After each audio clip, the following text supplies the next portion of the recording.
test sound meter kat exhaust. Sebab sekarang ni banyak yang kena risau kena saman kan. Okay, ni aku nak tunjuk, aku test pakai exhaust rumah. Tengok berapa dia punya bunyi boleh pergi. Cuba rem. Tengok. Ni aku test jarak dekat dulu. Lagi try tengok berapa boleh maksimum. Tengok nampak 70 lebih. Okay, ni kita try jauh. Tengok sama ke atau lagi senyap. Nampak macam 70 lebih juga.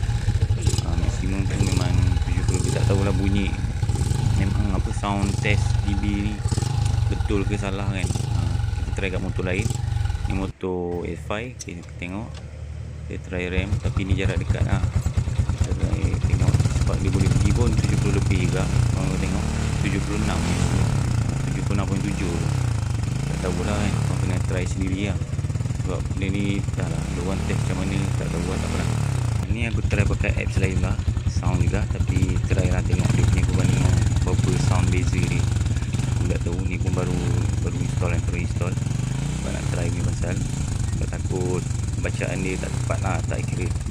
Jadi kita try semua apps lah, tengok ok ke tak ok kan. Sebab yang ni pun maksimum bila dah rem pun tengok dia punya tu pergi sampai 89 yang macam tadi 70 lebih. So tak tahu satu yang betul. Ni pun apps lain juga. Nampak kita try lagi, tak risau try berapa banyak. Tengok nak confirm kan.